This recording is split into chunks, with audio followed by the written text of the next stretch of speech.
우리말 속담에 등잔 밑이 어둡다라고 하는 말이 있습니다. 그 말을 우리 자신에게 빗대어 생각을 해보면 어두워도 제일 어두운 그늘은 아마 우리 자신일 겁니다. 사람들은 자기 자신을 누구보다도 더 잘 안다고 그렇게 생각을 합니다. 그러나 자신을 잘 아는데도 조건이 있습니다. 양심이 살아있고 또 그 양심이 하나님의 말씀을 따라서 살려고 하는 것을 최고의 선으로 확신할 때에만 자기 자신을 어느 누구보다도 더 잘 알 수 있다, 이렇게 말할 수 있습니다. 그러나 양심이 불에 타서 없어지고 죄악과 욕심에 따라 살아가면서도 그것이 최고의 행복이라고 생각을 할 때 자기 자신에 대해서 남보다 더 모르게 되어 있습니다. 주변의 사람들을 보면 우리는 그런 이야기를 많이 하지 않습니까? 저 사람이 정말 자기 자신에 대해서 조금이라도 안다면 저렇게 하지는 않을 텐데, 자기 자신에 대해서 뭔가 좀 생각이 있으면 저렇게 말하지 않을 텐데, 그런 생각이 들 때가 얼마나 많이 있습니까? 얼마나 사람들이 자기 자신에 대해서 몰랐으면 소크라테스는 너 자신을 알라고 그렇게 말을 했겠습니까? 우리가 주일마다 로마서 강해 설교를 합니다마는 로마서 5장, 6장, 7장은 기독교인들의 성화를 다루고 있는 장입니다. 기독교인으로서 어떻게 살아가야 거룩한 길, 성결한 삶을 살 수 있을까? 그 길의 방향을 가르쳐주는 그런 말씀들입니다. 오늘 우리는 말씀을 들어가기 앞서서 먼저 여러분들 중요한 개념 두 가지를 우리가 알 필요가 있습니다. 로마서에서 계속되어지는 칭의라고 하는 말과 성화라는 말을 정확하게 알 필요가 있습니다. 저와 여러분들은 우리가 어떤 도덕적이고 윤리적으로 또 어떤 행동을 통해서 구원받는 것이 아니라 오로지 예수 그리스도를 믿음으로 구원받음을 믿으시기 바랍니다. 예수 믿고 구원받은 것, 그래서 의로운 자가 된 것, 그것을 바로 칭의라 그렇게 표현을 합니다. 의롭다함을 칭함받았다, 그런 뜻입니다. 근데 우리가 의인이 된 것은 저와 여러분들이 성결해서 누구보다 내가 좀 깨끗해서 의인이 된 것이 아닙니다. 그것은 전적으로 십자가의 보혈의 공로인 하나님의 은혜임을 믿으시기 바랍니다. 그리고 이제 의로운 자가 된 저와 여러분들, 칭의를 받은 저와 여러분들은 그럼 앞으로 어떻게 해야 되는가?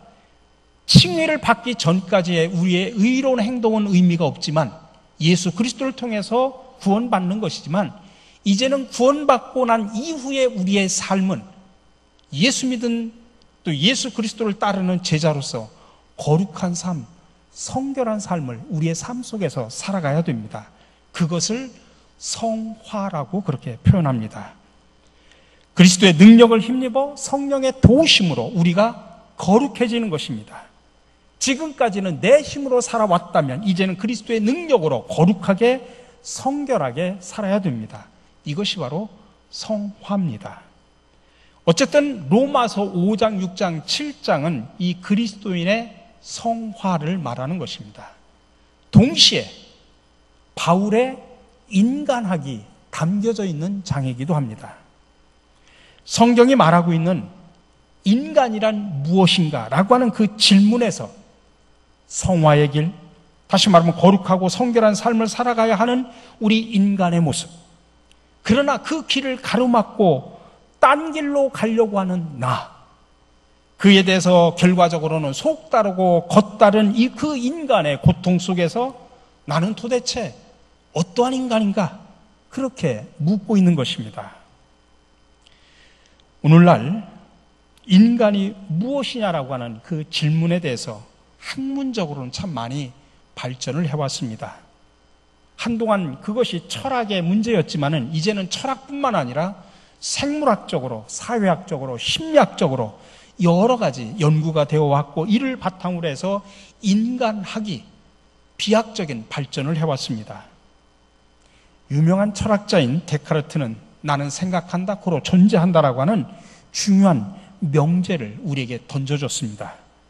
이 말에서 생각하는 나, 존재하는 나를 중심으로 해서 현대의 인간학이 여러 가지로 발전을 해왔습니다. 그러나 어떤 점에서 보면 그런 인간학이 학문적으로 발전했음에도 불구하고 오늘날 많은 사람들이 나는 어떠한 인간인가라고 하는 질문조차 하지 않는 그런 시대가 되어버렸습니다. 이유가 뭘까요? 많은 학자들은 대답하기를 현대에 와서 인간이 무엇이냐라고 하는 학문적으로는 발전했음에도 불구하고 정비례해서 인간이 자기 비하, 인간을 스스로 아주 낮게 평가하는 자기 비하의 사상이 점점 늘어가고 있기 때문이다라고 이야기를 합니다. 이유가 뭘까? 프로이드는 그것이 우리의 역사 속에서 세 가지 과정을 거쳤기 때문에 인간 자기 비하 사상이 팽배하게 되었다라고 이야기를 합니다. 첫 번째로는 우주론적인 자기 비하입니다. 코페르니쿠스라고 하는 유명한 학자가 나와서 당시에는 천동설이 천동설이 세계관이었는데, 다시 말하면 지구가 모든 우주의 중심이고 나머지 모든 것은 지구를 중심으로 해서 돈다. 그리고 그 중심에 인간이 있다. 어떻게 보면 상당히 기독교적인 세계관이 그 속에 강하게 깔려 있었습니다. 그게 바로 천동설이라고 하는 것입니다. 그런데 코페르니쿠스가 나타나면서 아니다 하면서 지동설을 주장을 합니다. 지동설은 지금까지 주장해왔던 지구가 우주의 중심이고 또 그 중심이 인간이라고 하는 그 모든 사상을 다 한 번에 무너뜨려 버렸습니다. 지구는 우주의 수많은 별 중에 조그만 한 별이고, 인간도 그 매달려 있는 작은 별 속에 사는 별 볼 일 없는 존재라고 하는 사상이 팽배해지기 시작을 합니다. 그러면서부터 인간의 가치를 아주 낮게 평가를 하기 시작을 합니다. 두 번째가 생물학적인 자기 비하입니다. 찰스 다윈을 통해서 진화론이 나오면서부터 시작이 된 겁니다. 인간은 본래 하나님의 형상을 닮은 존귀한 존재라고 그때 당시까지 기독교 세계관이 세계를 지배했는데, 아니다. 연구를 해보니까 인간은 저 원숭이가 진화해가지고 그래서 인간이 된 것이다 라고, 그래서 그런 동물, 정말 하찮은 동물밖에 되지 않는다라고 이야기를 합니다. 여러분, 이 찰스 다윈이 이 종의 기원이라는 책을 쓰고 이 진화론을 이야기할 때가 어디에 있었냐면 호주에 있었습니다. 여러분들 호주에 가면 북쪽에, 제일 북쪽에 찰스 다윈을 기념해서 도시 이름도 다윈이라고 지어져 있습니다. 저는 그 호주 연합교회와 교류가 있어서 제가 호주 연합교회를 몇 번 방문을 했던 기억이 납니다. 근데 호주 연합교회가 원주민들을 대상으로 해서 선교를 하는 그 원주민 선교를 통해서 제가 호주 깊은 곳으로 들어가서 원주민이 사는 곳에 가 보니까 저는 사람들을 이렇게 눈에 보이는 외형적인 것을 가지고 제가 평가를 잘 안 합니다. 왜 그러냐면 저 자신도 민주적으로 생겼기 때문에 사람들을 제가 외형 가지고 잘 평가를 하지 않습니다. 근데 보니까 그 원주민들을 보니까 제가 좀 죄송한 마음이긴 한데 속으로 보니까 야, 정말 찰스 다윈이 아니라 내가 왔어도 야, 정말 원숭이에서 변화되는 과정에 있는 사람 같은 느낌이 확 드는 원주민들이 있더라고요.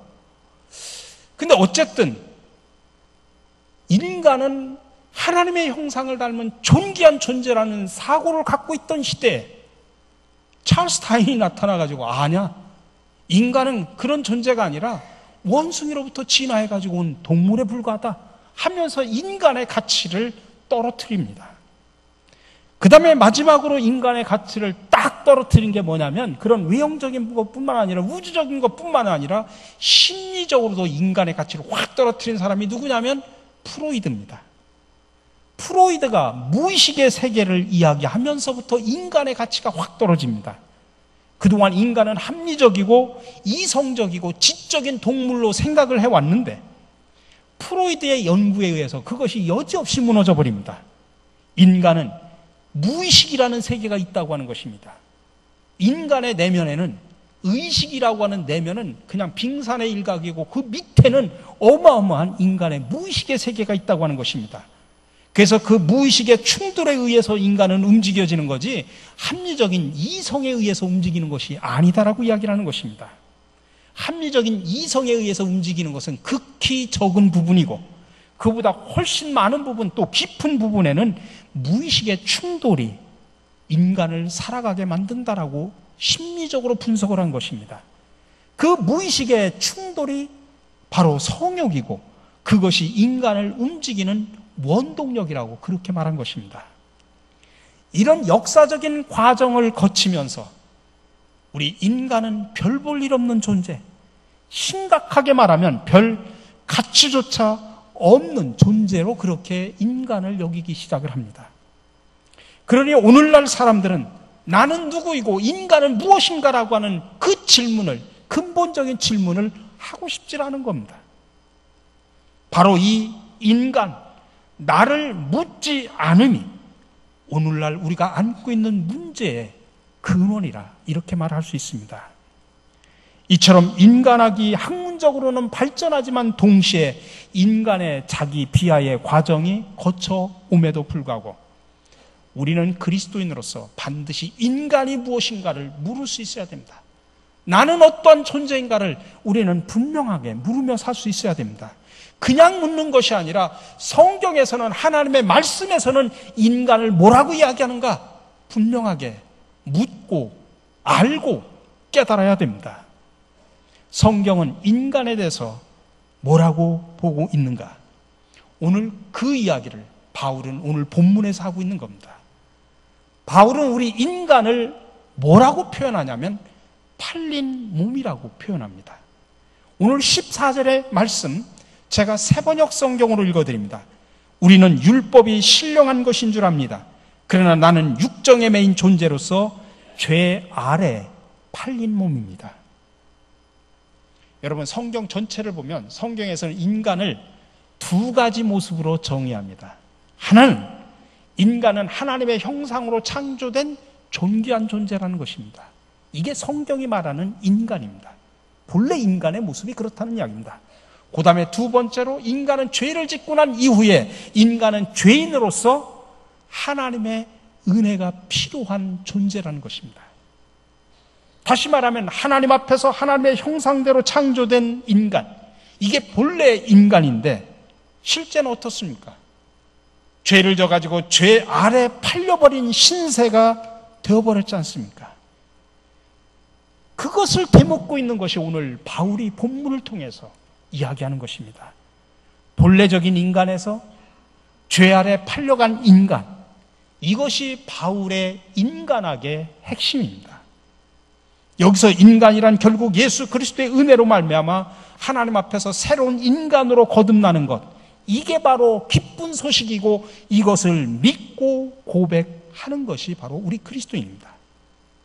하나님 앞에서 서 있는 하나님의 형상으로서의 나, 또 죄 아래 팔려있는 나, 비교해보면 너무나도 다릅니다. 그래서 바울은 인간을 팔린 몸의 신세로 그렇게 비유를 하는 것입니다. 그리고 지금은 내가 팔린 몸이기 때문에 내가 죄를 범하는 것이 아니라 죄가 나를 범한 상태가 되었다라고 이야기하는 겁니다. 그게 15절에서부터 17절의 말씀입니다. 세 번역으로 읽어드립니다. 나는 내가 하는 일을 도무지 알 수가 없습니다. 내가 해야겠다고 생각하는 일은 하지 않고 도리어 해서는 안 되겠다고 생각하는 일을 하고 있으니 말입니다. 내가 그런 일을 하면서도 그것을 해서는 안 되겠다고 생각하는 것은 곧 율법이 선하다는 사실에 동의하는 것입니다. 그렇다면 그와 같은 일을 하는 것은 내가 아니라 내 속에 자리를 잡고 있는 죄입니다. 근데 이 말을 자칫 잘못 이해를 하면 책임을 회피하는 소리처럼 들립니다. 아니, 죄를 지면 내가 지는 거지. 내가 지는 것이 아니라 내 속에 있는 죄가 나로 하여금 죄짓게 한다? 실제는 자기가 죄를 짓고 내 속에 있는 죄라고 책임을 회피하는 건 아닐까? 그렇게 오해할 수도 있다는 이야기입니다. 여러분, 지금 바울은 그런 책임 회피를 말하는 것이 아니라 죄라고 하는 것이 얼마나 무서운 힘을 가지고 있느냐, 그거를 지금 말하고자 하는 것입니다. 죄의 힘이라고 하는 것은 우리의 양심을 불태워버리고 우리의 도덕을 무너뜨려버리고 하나님의 구원의 필요성을 무시하고 그냥 자연 상태로 사는 것, 그렇게 해서 인간을 쉽게 보려고 하는, 우습게 보려고 하는 그런 가치관으로 우리를 빠뜨려버린다, 이 말씀입니다. 여러분, 바울과 같은 사도가 무슨 죄가 그렇게 많기에 죄의 힘을 두려워했겠습니까? 그가 우리보다 실제적인 어떤 더 많은 죄를 졌다고 우리가 그렇게 말할 수 있겠습니까? 여러분, 바울이 우리보다 더 많은 죄를 졌기 때문에 죄에 대해서 이렇게 심각하게 고민하면서 이야기를 하는 거라고 생각하십니까? 아닙니다. 바울은 죄를 많이 졌기 때문이 아니라 오히려 그는 우리보다 하나님의 은혜에 대한 고백을 강하게 가지고 있었고 복음의 그 기쁜 소식을 더 알고 체험했기 때문에 그 앞에 서 있는 자기 자신의 비참한 죄의 모습을 더 정확하게, 더 밝히 볼 수 있었던 것입니다. 결국 바울은 은혜로우신 하나님, 우리와 화해하시는 하나님, 우리를 구원하시는 하나님, 우리를 자유케 하시는 하나님이 정말 그 복음의 기쁜 소식에 담겨져 있기 때문에 거기에 비교되는 자신의 죄인의 모습, 그것이 너무나 뚜렷하게 보였기 때문에 그런 것입니다. 여러분, 오늘날 많은 사람들이 죄에 대한 생각이 갈수록 점점 무뎌져 갑니다. 그 말은 거꾸로 이야기하면 은혜로우신 하나님, 정말 우리를 우리와 화해하기를 원하시는 하나님, 우리를 자유케 하시는 하나님, 우리를 구원해 주시는 하나님의 그 구원의 감격, 그 기쁨이 점점 식어져 가기 때문에 죄에 대한 나의 모습들을 볼 수 없기 때문에 죄에 대해서 무뎌가는 것입니다. 갈수록 많은 사람들이 죄의 소리를 듣기 싫어합니다. 그 말은 거꾸로 이야기하면 바로 그 기쁨의 소식을 듣기 싫어하는 것과 마찬가지입니다. 이렇게 죄를 말하지 않는 모든 현대인들의 정신적이고 사회적이고 도덕적인 종교 속에서 예수 그리스도는 있으나마나한 존재가 되어버리고 마는 것입니다. 결국 인간이란 무엇인가라고 물을 때 그 말은 나를 어떻게 보고 있는가라고 하는 것을 함께 물을 수 있어야 됩니다. 그리고 또한 그것은 우리가 어떤 하나님인가를, 하나님에 대한 고백의 문제도 연결이 됩니다. 이것을 바꿔 말하면 하나님을 어떤 하나님으로 믿느냐에 따라서 나라고 하는 인간의 모습이 달라질 수도 있다는 이야기입니다. 오늘 사도 바울은 나는 육정의 메인 존재로서 죄 아래에 팔린 몸입니다. 내가 해야겠다고 생각하는 일은 하지 않고 도리어 해서는 안 되겠다고 생각하는 일을 하고 있다고 그렇게 고백하는 바울의 심정은 얼마나 괴로운 고백이겠습니까? 죄 아래 팔렸다라고 감히 고백할 수 있는 그 바울의 신앙은 뭐라고 생각하십니까? 그것은 하나님 앞에서 자기 자신을 숨김없이 다 드러낼 수 있는 용기 있는 사람만 할 수 있는 그런 고백입니다. 하나님은 우리들의 그런 용기를 보시려고 하는 거지, 하나님께서는 심판의 눈으로 주판안을 튕기고 계시는 분이 아닙니다.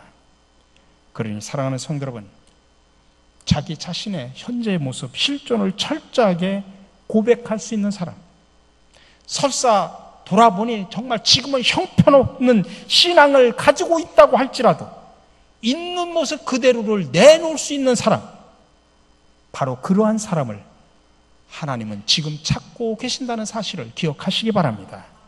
그리고 여러분이 바로 그런 사람의 주인공이 되시기를 주님의 이름으로 간절히 축원합니다.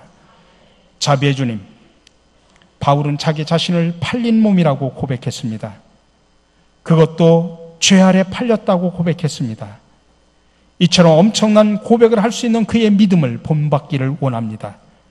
그의 신실하고도 순전한 신앙을 담기를 원합니다. 지금까지 살아왔던 우리의 모습들은 돌아보면 볼수록 암울한 빛만 띠고 있고 마치 하나님 없는 사람처럼 살아왔던 것을 주님이 다 아십니다. 허물 많고 상처 많은 우리의 모습 이대로 받아주시고 선하신 주님의 은총으로 거듭날 수 있도록 인도하여 주옵소서. 사랑이 많으신 예수 그리스도 이름으로 기도드립니다. 아멘.